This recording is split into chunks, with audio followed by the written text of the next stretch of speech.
Hello friends, Clage back with another Punishing Grey Raven guide today, and we are going to be talking about the Merciful One herself, Ishmael Parhelion.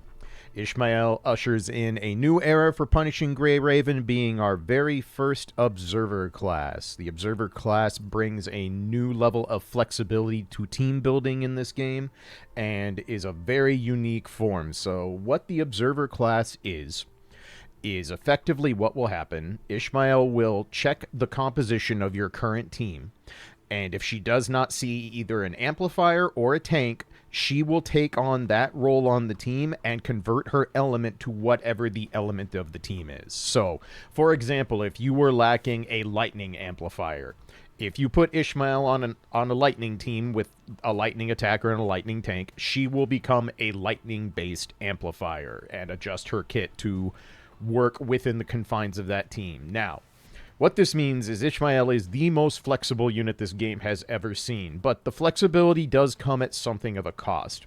Ishmael will never be the meta unit on any team except for her own element. Her own element is actually Nihil. She deals exclusively Nihil damage, unless she is converting, obviously, for the shred or buff on an off-element team.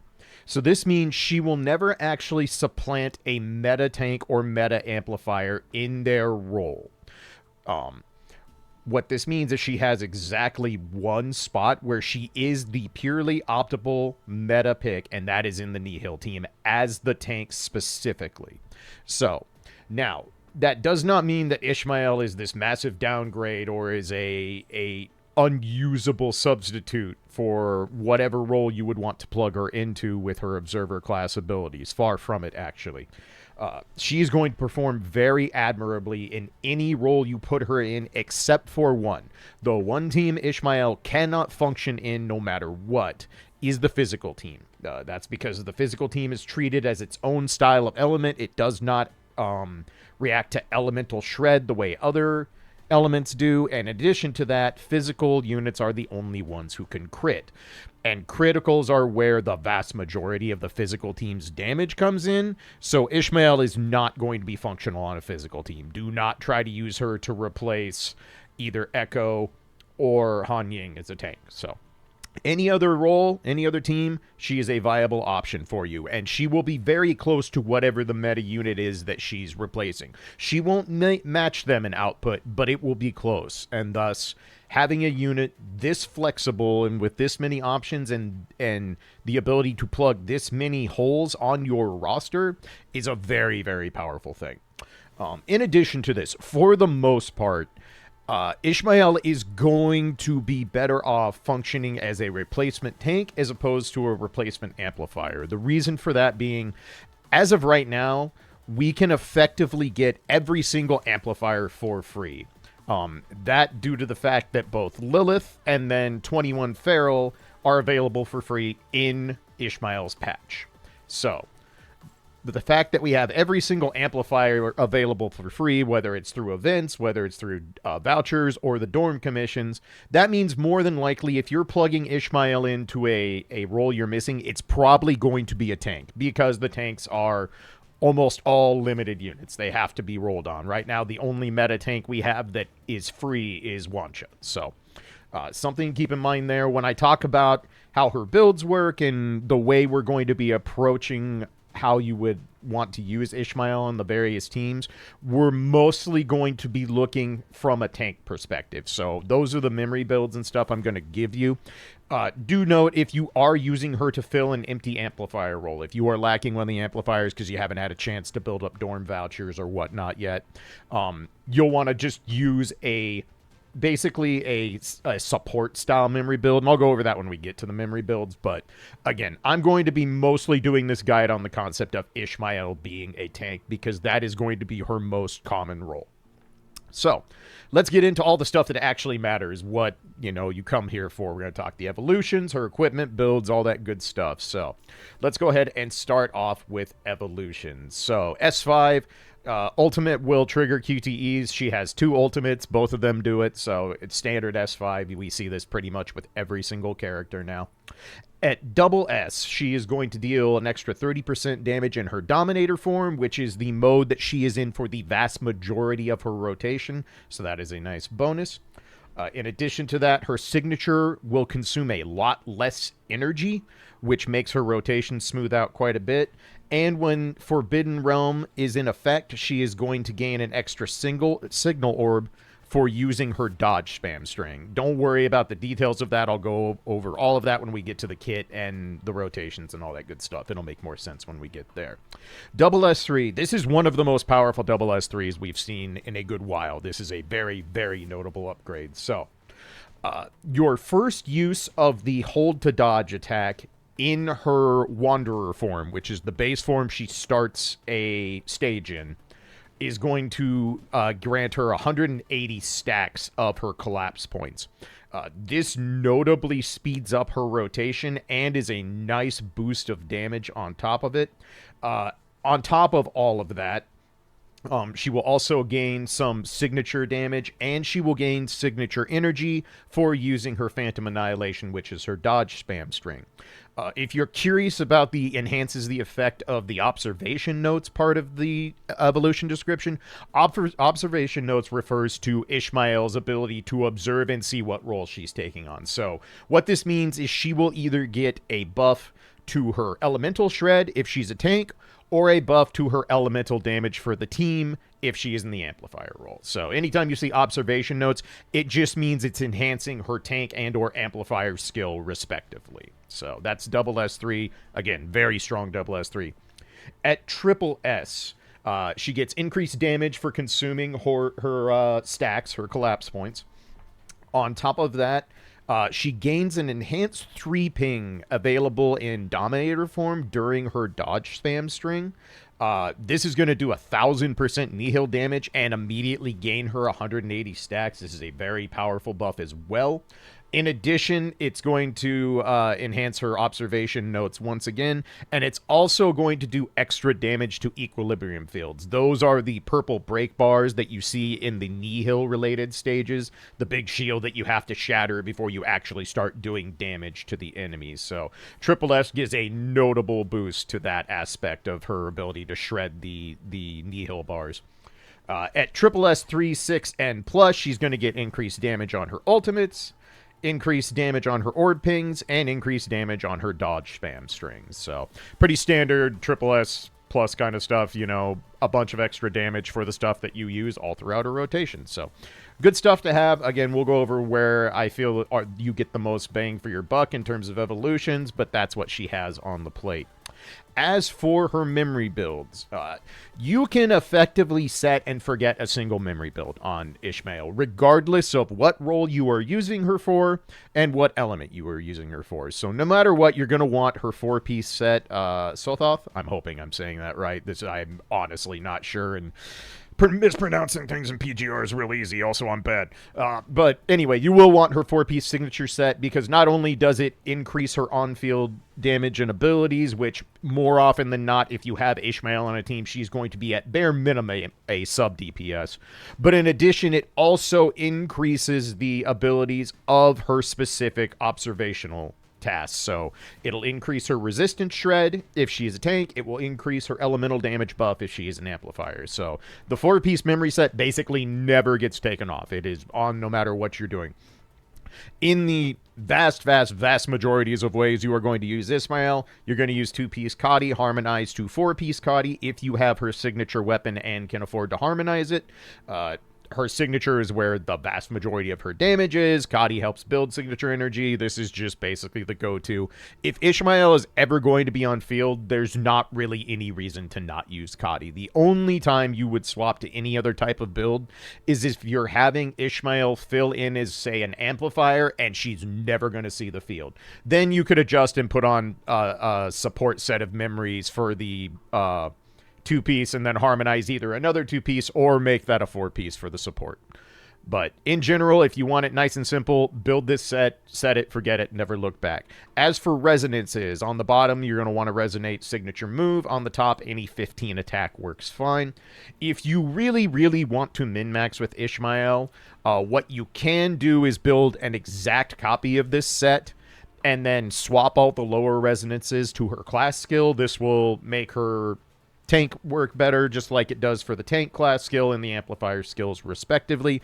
That said, that is a very minor gain for investing in a whole, you know, basically duplicate set of memories. So unless you are truly min-maxing and trying to go hyper optimal for things like Pain Cage, just make this set and call it good. You will be perfectly fine. As per usual, hypertune the bottom first, then the top, all that good stuff. You guys know how this works by now. So, as for Ishmael's weapon options, first the good news. Her rotation is not locked behind her weapon. What you will be doing with her on the field does not change other than the amount of rotations you are able to do in a single cycle. So if you cannot afford the weapon right now, if you're hoarding for DMC, all that good stuff, you can get away with her 5-star weapon just fine. That said, her 6-star weapon is very, very useful for multiple reasons. One, just more damage and better suits her kit for a whole bunch of reasons. She gets a chunk of 6 signal orbs when she enters the field. That is a lot. That is a lot of orbs. And then, in addition, her observation note passives will be increased with this weapon. More important than what the weapon does on its own is that having the ability to resonate and harmonize is worth its weight in gold on this character. Most specifically, in terms of weapon resonances, deadline timing is very, very important for Ishmael. This is the one time I will tell you that a tank-like character, you should actually prioritize deadline timing over domain deconstruction. The reason being is that with deadline timing, Ishmael is able to do 3 reps of her rotation before having to cycle off the field from running out of orbs. So this is really nice to have. Deadline timing, if you can afford it, if you can get the 6-star weapon and resonate it, I highly recommend doing it. It is a massive boost to her output, especially on the Nihil team. But in any situation where she's going to see field time, definitely recommend, if you can afford it, to both get the weapon and resonate it. If you can't, again, 5-star weapon works fine. Or if you can't afford to resonate right now, save it for down the road and then add deadline timing when you can. And then, of course, harmonization's always good. Getting a extra 4-piece set, you know, hard to argue with that. So, as for her Cub, Cub is probably the least impressive part of Ishmael's equipment. It's fine. It does some grouping, and it will boost her Nihil damage. It's not what I would call required in any way, shape, and form. The Cub does not really alter her ability to hit whatever's on the field at any given point. She tracks the enemies very well in her Dominator form. So if there is one thing you are going to skip, I highly recommend it be the Cub. This is a thing you can absolutely get away with not having. If you can afford the Cub and you have the tickets left over from Norman and such, it is still valuable because grouping is always nice, and the extra damage output for Nihil is also quite good. So, as for my recommendations on what you should prioritize when rolling and building Ishmael, first and foremost is double S, just as it is with every new S rank. Double S is where these characters are required to be if they want to function. So, 1 copy from the gacha, turn in your 500 Pain Cage skulls, get the extra 30 shards, you're at double S. After that, I would barely put the 6-star weapon over double S3. Again, the main reason being that deadline timing is just so important for this character. That said, it is an extremely close race between the 6-star weapon and taking her to double S3. That double S3, as you'll see when we get to the rotations, is a very powerful thing to have. So if you are unable to get weapon resonances right now, or you can't afford to try and roll the weapon, maybe miss it and have to go to pity on it and get another weapon for a resonance, but you want to see a boost to Ishmael, I would recommend just ponying up the 15,000 black cards, unless you get lucky, and getting her to double S3, because that will be almost as much of a boost to her overall output and damage as getting her 6-star weapon with resonance would be. After that, Triple S and beyond, and the last thing to prioritize would probably be the Cub. Cub obviously is a lot cheaper than going all the way to Triple S, so if you can afford it, then swap those around, but 6 1/2 dozen the other there. As for teams, obviously I'm not going to go through every single team available because, well, Ishmael can fit on all of them that aren't the physical team if you are lacking a character in that role. But the meta Nihil team now is actually complete as far as having our best options available and not having to constantly switch people out. And that is going to be Ishmael as the tank. I recommend putting her on the yellow slot since her yellow orb is by far her least used orb. And then Luna Oblivion, obviously, is the attacker. Luna Oblivion does stay the leader when you are doing Nihil content. The extra damage from her being the Annihilator is very much worth leaving her as the leader. And then now the premier amplifier for the Nihil team will be Lilith with her release. Do note that while Lilith is free, you will have to spend either vouchers or some extra black cards on her specialized gacha banner that she gets in this patch to get her to Triple S. If she is not at Triple S and you have another amplifier already at Triple S, I recommend using them over Lilith until you get her to Triple S, because Lilith not having that extra boost to the amplifier class passive is a pretty notable drop off. And in this team, Lilith doesn't really need to see the field because she's not doing Nihil damage. She is strictly support.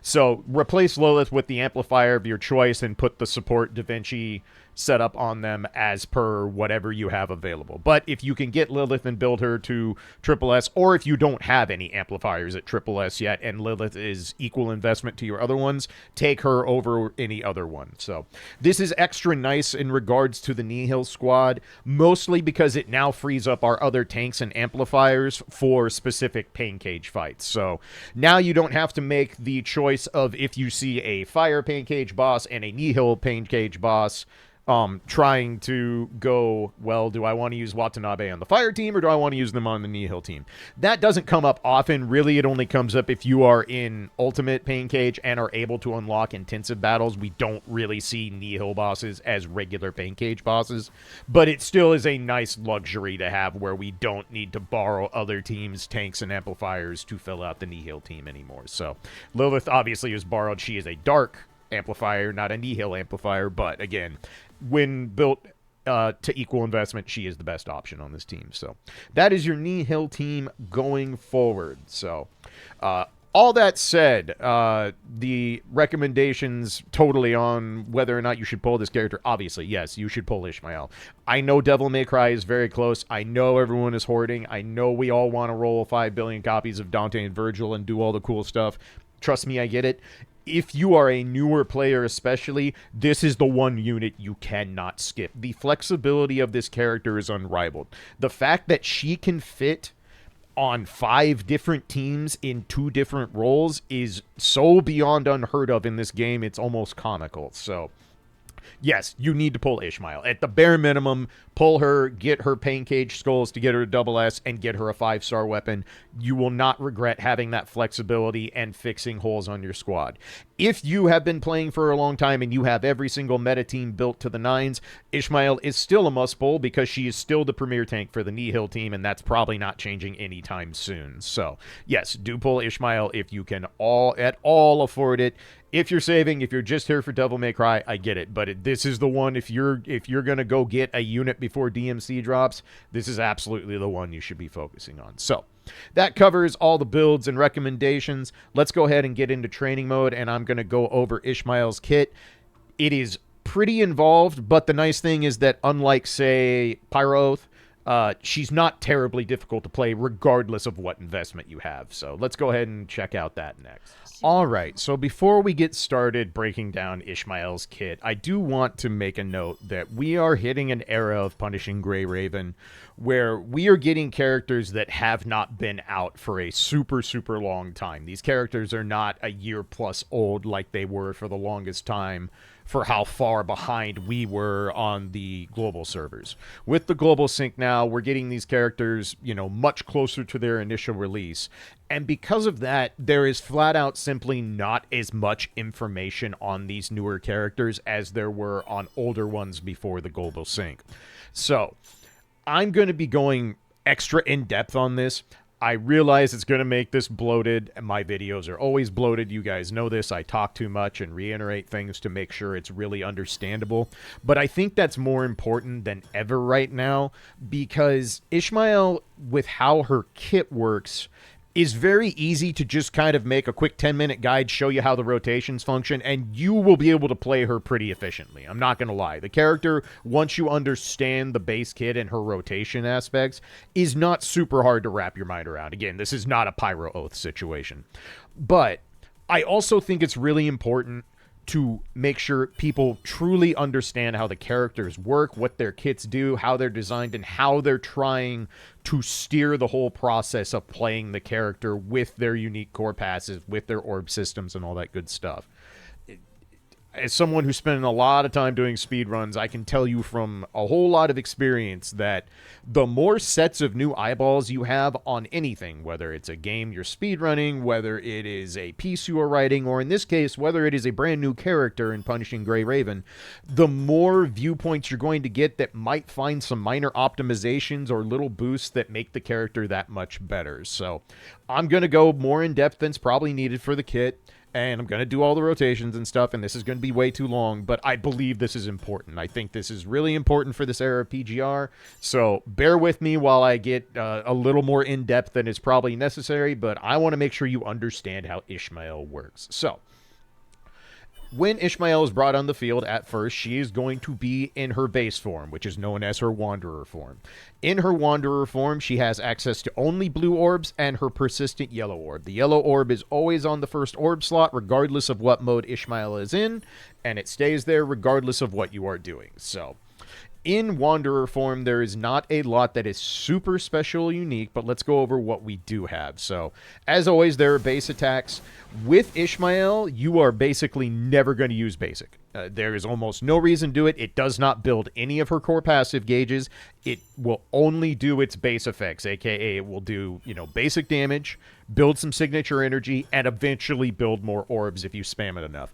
If you are playing Ishmael correctly, you're never going to need to hit any basics to build up enough signature energy or have enough orbs to get the job done. So you can more or less ignore basics with this character. The only time you'd ever really lean on a basic attack is if you are the tiniest fraction away from hitting your ult threshold and you don't want to spend orbs to do it. But again, if you're playing her correctly, that's not really going to be an issue. So let's go over the core passive gauge before we talk about the orb system. So Ishmael has 3 pieces of her core passive gauge that all work together. So in Wanderer form, the collapse mark, this hexagon above the key staff, is going to be what you can activate while in Wanderer form.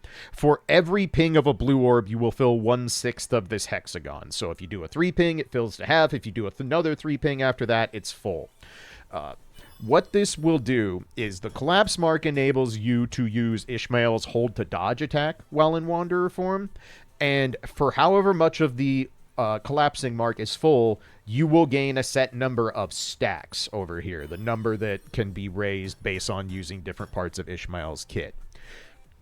Now, this is important for learning the SS3 buff that I talked about in the evolutions, because if you have a full collapse mark and Ishmael is SS3, then using the hold to dodge attack in this form will automatically max your stacks. It's going to give you enough extra stacks that you're going to max out at 360. The stack number maxes out at 360 no matter what. No matter what your investment is, doesn't matter if it's base S rank or you have her at SSS+, you can never go above 360 stacks. So that's important to note. As for her orbs in Wanderer form, so she has her blue orbs, which again are used for filling the collapse mark, and then also they do all the other things orbs would do, build some signature energy, all that good stuff. But much like Nana Knight before her, Ishmael has combo orbs. So if you do a 3 ping, you'll see the visualization of the orb will change, and the next ping you do will be enhanced. So If you are in Wanderer form and you do a blue ping followed by another blue ping, you could see the orbs briefly changed their display, showing that they were in combo mode. And as you can see, for doing those 3 pings, we now have a full collapse mark. So we also gained some stacks from spamming the orbs.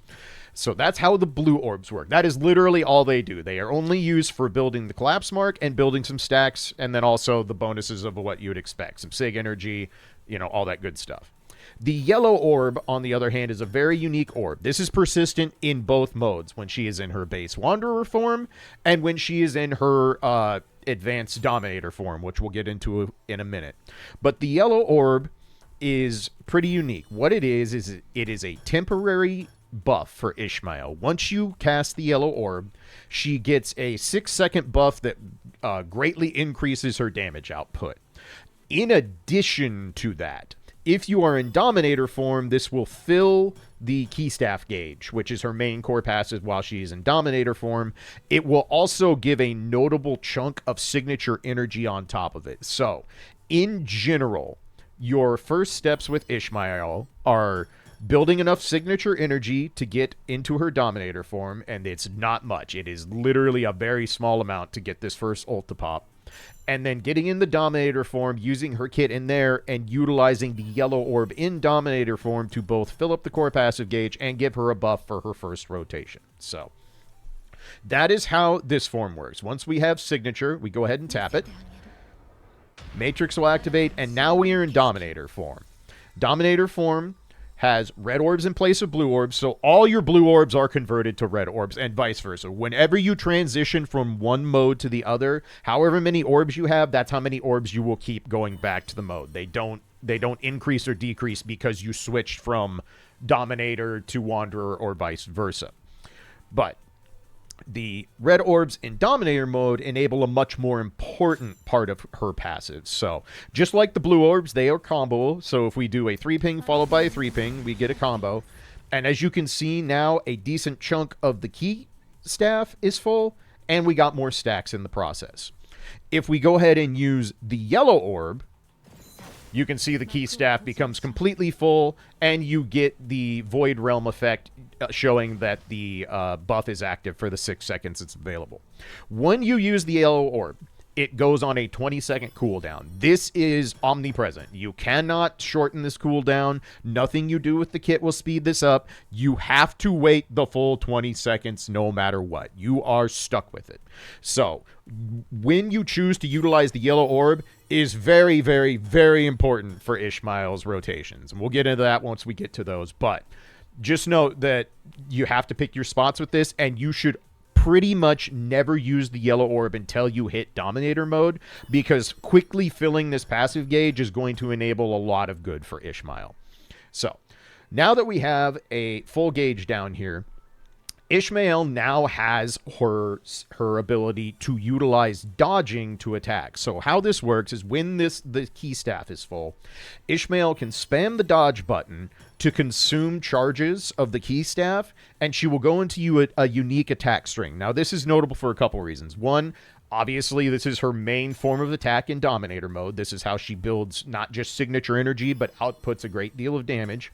She also is going to build more stacks by using the dodge to spam attack string. And in addition, when you have these charges to use that, your dodge gauge will not deplete for spamming dodge. So you don't have to worry about putting yourself completely out of dodge gauge by using this attack. So what this looks like is we start spamming dodge, and you will see we go into a string of attacks that ends with a finger gun. So if you do the full string, you will go all the way to the finger gun, build some stacks, and as you can see, the entire key staff is now empty, and we have 360 stacks. Again, 360 being the max. Once you have maximum stacks, or this number turns purple, and if I recall, it will turn dark purple at 270 stacks or higher, you have the ability now to do Ishmael's hold to dodge attack while in Dominator form. And this is her unique axe kick. This is where a big old chunk of her damage in Dominator form comes from, and this is how you expend the stacks. So it's very important you get to at least purple before spending the axe kick. There are situations where you might not. We'll go over that in the rotation, but That is the general idea of Dominator form. You fill up the key staff gauge, you spam the dodge skill, and once you have enough stacks, you hold dodge to go ahead and empty that and output some big damage. Also of note, the big axe kick does a lot of signature energy. This is going to fill you up a great deal and get you to ultimate too. So just to kind of show you what it looks like in the abilities of the dodge string. So if we go ahead and use our yellow orb again, combo our 2 red orbs, and start spamming the dodge skill, any of these animations can be interrupted with the hold to dodge. At any time, you can interrupt those with the hold to dodge, cancel out the animation, and go into the axe kick, and this will almost certainly build you enough to do your ultimate. So, that's the general cycle for Dominator form. You do all that, do the axe kick, and then we cast ultimate 2. So, ultimate 2 goes off, we are now back in Wanderer form, and we repeat from there. That is the entirety of Ishmael's kit. It'll make more sense when I show you the rotations and how those work, but all you really need to remember for the general game flow is when you come in Wanderer form, you're going to get out of Wanderer form as soon as possible, get into Dominator form, build your core passive gauge so you can spam the dodge to attack string, build up stacks, use those stacks with the axe kick, then cast your second ultimate and repeat from there. So real quick, I'm going to go ahead and show you what it's like on Bring In, because Ishmael's Bring In is actually a blue 3-ping. What this means is that she gets half a collapse mark and immediately has blue combo orbs when brought on the field. This will be important if your Ishmael is SS3 or higher, because using the collapse mark once you have that SS3 buff is going to ensure that you have max stacks out the gate going into Dominator form. So if we bring in Ishmael, I do the combo orb, and then I hold dodge. She goes into her hold to dodge stack. You can see the entire 360 stacks is built. We're good to go. So from here, you can go ahead, go into ult, combo your red orbs, use your bonus damage orb, spam the dodge, and then eventually hold down dodge, call your QTEs, and cast ult. So I'll go into the finer points of that with the rotations, but I just wanted to show you the general game flow of what you were trying to do with Ishmael. Now, something that's important to note before we start the rotations, if you do not have deadline timing, Ishmael will be able to only do 2 full cycles of this specific gameplay loop. So you will start in Wanderer form, go to Dominator, do the things in Dominator, cast your second ult, then you'll do it one more time. If you don't have deadline timing, that's all you're going to get before you run out of orbs, and you'll swap off to whoever your main attacker is. If you have deadline timing, you will be able to complete all of these cycles 3 times. And that is the only difference between having deadline timing or not. You don't really change anything about the rotation itself. It's just that now you can do a 3rd cycle, and because Ishmael can ult so fast and get so much time stop, it is very worth doing that 3rd cycle, even if you might go through the amplifier buff. The amplifier buff only lasts 10 seconds, obviously, but Ishmael's stopping time a lot, so 3 rotations is actually super viable on this character before you swap her out. But now that you know how the kit works, kind of how she plays, let's go ahead and go over each rotation based on what investment you have Ishmael at. All right, so let's talk Ishmael's rotations. So I'm going to be showing you the rotations as if you had deadline timing. The only thing you alter if you do not have deadline timing resonance is that you cut off the 3rd cycle of the rotation. So you're only going to do 2 full rounds of getting in the Dominator mode, casting ult, and doing it again. That's all you need to do to really alter these. If you're at SS3 or SSS, I'm going to assume you probably also have deadline timing, but you can do the same thing, just cut off the last cycle of the rotation. Also, before I go in full on how to do each rotation, I want to note that, again, there's not as much readily available information on Ishmael and some of these newer characters. So these rotations that I'm going to have for SS, SS3, and SSS are a combination of what I could find through other guides, other Warzone runs and stuff, and my own personal testing. So let me be 100% clear. I am not telling you that these are stone cold lock the most optimal rotation for these evolutions, but to the best of my ability, I think this is the best way to approach each one based on your investment level into Ishmael. But I do heavily encourage you to check out other guides, other creators, anything where there are people showing Ishmael's rotation, and to experiment with your own Ishmael as well, because there is a very good chance I might have overlooked something, or that there is a minor optimization that I'm missing out on. So again, don't take these as complete and total gospel, but I feel like these are the most straightforward and most efficient rotations for each investment as we go through them. So we're going to start with double S, and the good news is if you're doing the lower investment, if you're just going to double S and nothing else, good news, you have the easiest rotation by far. It's very easy to learn. It's very easy to memorize. So we're going to go piece by piece, and then I'll play out the whole thing, put up the annotations and narrate and stuff. But just like all the rotations, we're going to start. We're going to bring Ishmael in. As you can see, this is going to give us our half a hexagon of the collapse point and all that good stuff. And then what we're going to do from here is immediately go into ult. You do not need to ping any of the combo blue orbs. You don't need to do anything there. Just her bring in will be enough to get her to ultimate. So we're going to immediately ult. And from here, it's very straightforward. We're going to do 3 red pings. So one set of 3 orbs red, another set of 3 orbs red.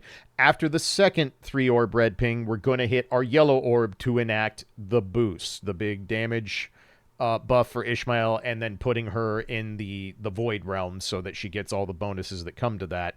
And it's going to fill up our core passive gauge. So red ping, yellow orb. And now you can see we've got a full key staff gauge, and we're starting to build stacks. From here, all you got to do is mash dodge until you see the finger gun, then hold dodge to go in the axe kick. When the axe kick starts, this is when you'll call your QTEs. So call your QTEs as the axe kick is going off. As soon as the axe kick ends, cast ult 2.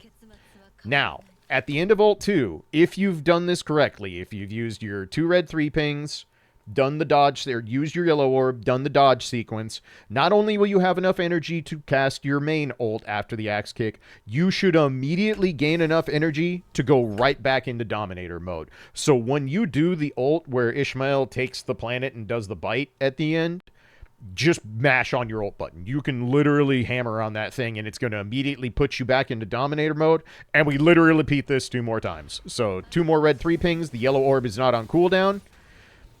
Go to the finger gun, axe kick, ult. This time your QTEs will not be back online yet, so you don't got to worry about that. Mash ult again to go immediately back into dominator form. 2 red 3 pings. Finger gun, axe kick, call your QTEs. 1 last ult. And then bring in your next attacker. So, pretty straightforward there. Going to do it one more time, but no stops, so you can have the annotations, and we'll go from there. So, again, double S rotation. If you have DLT, do it 3 times. If you do not have deadline timing, only do it twice. So, bring in Lilith. Immediately ult. 2 red 3 pings. Yellow ping. Mash dodge till the finger gun. Hold dodge. Call your QTEs. Ult. Immediately ult again after the animation. 2 red 3 pings. Dodge 4 times to get the finger gun. Hold dodge for the axe kick. Ult again. 3rd and final time. Ult immediately. 2 red 3 pings. Mash dodge till the finger guns. Call your QTEs for the axe kick. Ult. Bring in your next attacker. There is your double S rotation for Ishmael. So let's go on to double S3.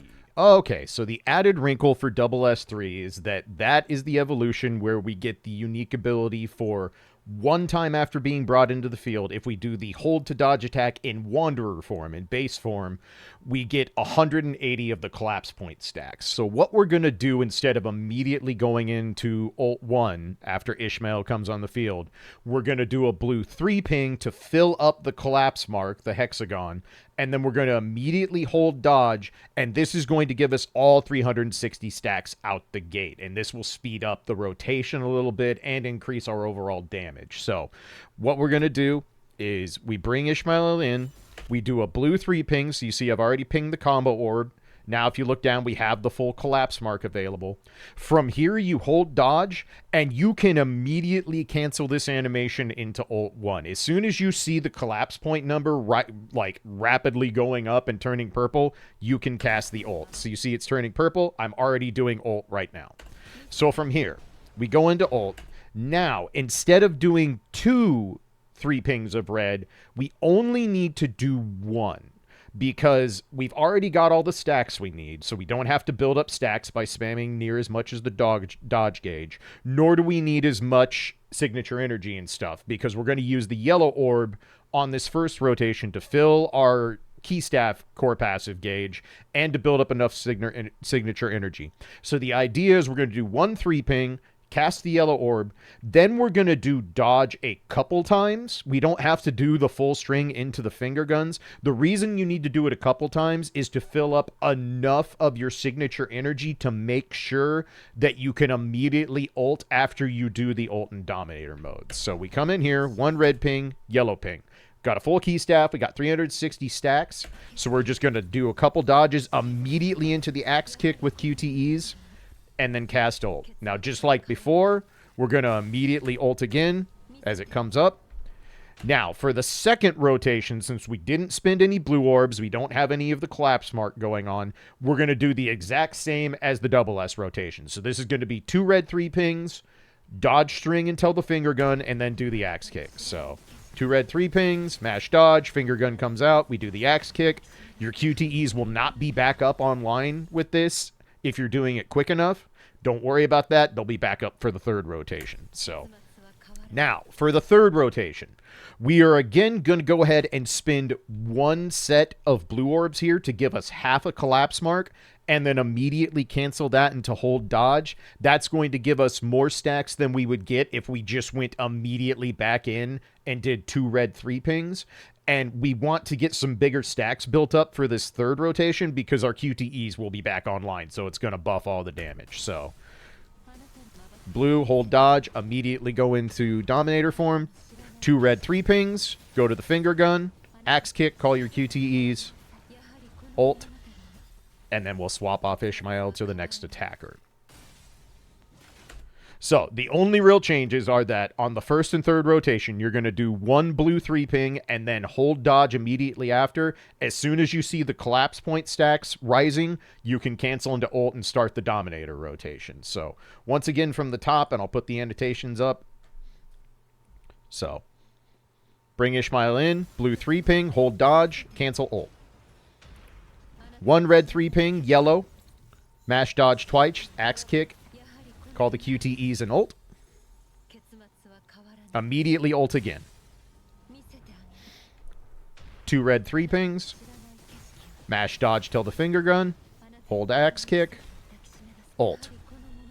Now this time, 1 blue 3 ping. Hold dodge. Then ult. 2 red 3 pings. Go to the finger gun. Axe kick, call your QTEs. Ult. Swap to your next attacker. There you go. That is the double S3 rotation. And again, if you do not have deadline timing, all you would do is omit the second rotation in this case. So in this case, just go ahead and do the blue 3 ping on both rotations if you don't have deadline timing, because you'll have enough orbs to do that since you're not doing a third rotation, but you're not going to have enough to obviously go the distance without deadline timing. So that's that. Let's move on to the triple S rotation. All right, so for the triple S rotation, we're going to add one more wrinkle. For the most part, the triple S rotation is almost identical to the double S3 rotation. We're still going to use the blue orb at the beginning to hold dodge and give us max stacks, all that good stuff. The second rotation is going to be the weakest rotation, where we just do 2 red 3 pings, dodge to the finger gun, axe kick, and ultimate with no QTEs because they won't be back up. The third rotation is where the new wrinkle comes in. And again, you will need deadline timing to do this. If you don't have deadline timing, you would just go straight to this third rotation I'm going to show you. But what happens is when you are at triple S rank, if you are doing the dodge string and dominator form, so the string where she goes into the finger gun, if you have orbs available and you've got enough gauge left, 3 of your red orbs will get circles around them, signifying that they are enhanced. And what happens is if you ping those 3 red orbs, Ishmael is going to immediately go into the finger gun while simultaneously gaining 360 stacks. So this basically sets it up so that our first and third ultimates have QTEs tied to them, and also are going to hit for the most damage because they're both hitting with maximum 360 stacks off the axe kick. So this is going to be basically the same until we get to the third rotation. So bring in 1 blue ping, hold dodge. We go in, 1 3 ping, do dodge a couple times, and immediately go into the axe kick with the QTEs. So we immediately ult again. We don't need any blue orbs because this is the second rotation. Do our 2 3 red pings. Get to the finger gun, axe kick, immediately ult again. So now, unlike the SS3 rotation, we're not going to use a blue orb at the start of the third cycle. We are going to save all our orbs so we have the enhanced red orbs in Dominator form. So we're going to immediately go back into ult, 2 red pings, do the dodge string, and you see now how the orbs are highlighted in circles around them. This is what signifies that you have the enhanced orb passive that comes with SSS.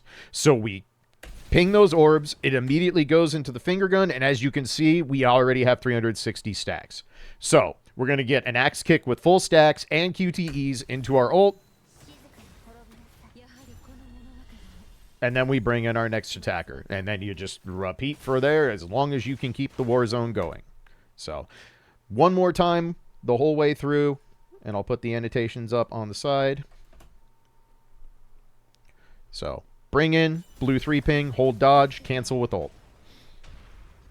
1 red 3 ping, yellow ping, 2 dodges into axe kick, call QTEs, ult. Immediately ult again to go back into dominator mode. 2 red 3 pings, dodge string to the finger guns, axe kick, ult again. Immediately ult again, don't use any blue orbs. 2 red 3 pings, mash dodge till the orbs highlight, hit the last 3 ping, go into the axe kick, call QTEs, call your ult, swap to your next attacker.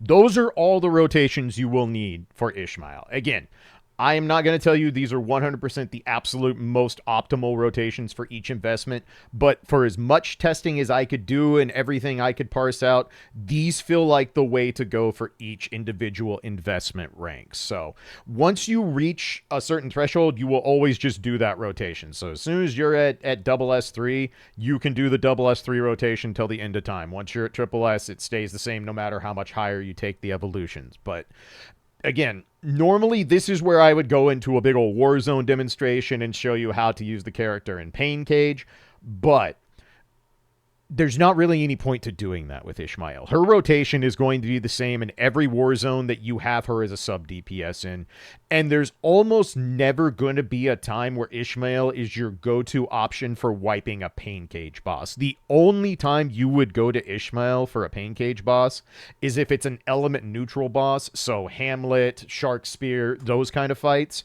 and if you do not have a harder hitter than Ishmael. So if you have Luna Oblivion's going to be better for dealing with those bosses. If you have a well-built modern attacker of any of the elements, that's going to be better for those neutral element bosses.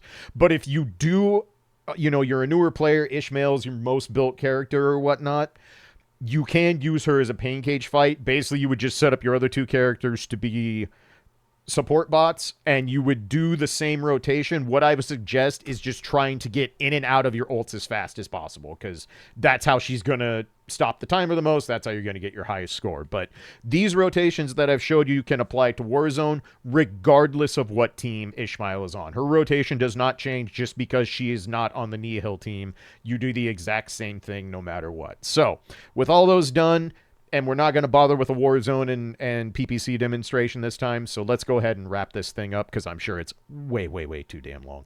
All right, so that's going to be a wrap for most of the Ishmael guide. If you didn't watch the end of the SSS rotation section because you don't have SSS Ishmael, and therefore that section has basically no meaning to you, I mentioned that there's not going to be any Warzone or Pain Cage demonstration this time because more or less there's not a point. Ishmael's rotation is going to be the same no matter which team you have her on for Warzone. Doesn't matter what she's doing, which role she's in. If she's coming on the field as your sub DPS, you're going to use the rotations I showed you in the rotation section. Pain Cage has even less of a point for me demonstrating it for you because Ishmael just isn't going to be a Pain Cage go-to. Pain Cage is all about loading up one single attacker with as many buffs as possible and just nuking a boss off the screen. And the only bosses Ishmael would be a viable candidate for that would be the element neutral bosses. And one, the element neutral bosses just roll over dead to any modern attacker. And two, any modern attacker is still going to be better at that than Ishmael is. So if you have to use her in a Pain Cage, basically just get to your ults ASAP. Like that's going to be the long and short of it for how you get the most out of her in Pain Cage. But ideally, you wouldn't be deploying her there except as an off-field support to buff whoever your attacker is. So that pretty much wraps everything up. I know it's probably weird and a little harrowing for me to tell you to not skip a character with Devil May Cry so close, especially a character that only has one truly optimal meta slot on the least used team in the game. Nihil teams are the least deployed because right now, of the main elements, Nihil is the one we see the least in any given stage or event or boss or whatnot. So, that said, I know a lot of you watching this guide and a lot of you who've been following the channel now are much newer players. You either started punishing Grey Raven with the global sync this year or picked it up when the Devil May Cry collab was initially announced, all that stuff. This character is worth her weight in gold to you. Being able to fill effectively 10 different slots throughout the different teams is something you cannot put a price on. And I know everyone wants to save really badly for DMC, but keep in mind, not only do we have Ishmael, we still have two more very impactful S ranks before we get to DMC. There's going to be plenty of time to save, but there are still very strong characters on the way. So if you are a newer player especially, I cannot urge you enough to go ahead and roll Ishmael. This character is so flexible. She patches in the biggest gaps in your coverage. And sometimes that can be the difference between you getting a Warzone promotion or a demotion. If it's a week where there's a team that you just don't have readily built, well, now you have always one of those roles, whether it's tank or amplifier, covered if you have Ishmael available. So, again, don't skip her. I really mean it. Do not skip Ishmael. You will regret it. It's way too much flexibility. And again, if you've got every meta team built, she still makes the Nihil team way, way, way better. It is far better to have a dedicated Nihil tank than it is to have the off-element tanks get converted through Luna's passive. So, if you have any questions, if anything didn't make sense, I know this one was long. I know it's bloated. Again, I really think it's worth the time and effort to really thoroughly explore these newer characters, because the more information that's out there, maybe someone watches this and they pick up on something that I didn't see or other content creators haven't seen and finds an optimization. That's how the entire community benefits from these kind of things, and it's why my guides are so long and verbose and frankly obnoxious to some of you. But it is what it is, and this is how I do my channel, and I'm not going to change it because I'm a stubborn middle-aged man. What do you want from me? But anyway, as always, I appreciate all the support and feedback on the channel. You guys have been awesome. The sub number keeps going up somehow, which blows my mind, but makes me happy to see because that means there's that many more people checking out Punishing Grey Raven, and that is always a win in my book. So if you want to do the YouTube stuff, like, comment, subscribe. It's appreciated, never necessary. If you want to drop by stream on Twitch sometime, say hi. I stream almost every Thursday through Sunday over on my Twitch channel, which is always linked down in the description. And yeah, let me know your thoughts on Ishmael. Are you just dead set on not spending a dime till DMC? Or are you going to keep filling out your roster? Are you going to be picking up Ishmael and building the Nihil team fully, all that good stuff? Let me know. Let me know your thoughts. And again, you got any questions, I'll do my best to answer those. But that's going to do it for this one. I know it was way too long. Thank you for sticking with it. And I will catch you all soon for Ishmael rolls and other videos for Wither to Shine. So y'all take care, be good, and I'll catch you in the next one. Peace.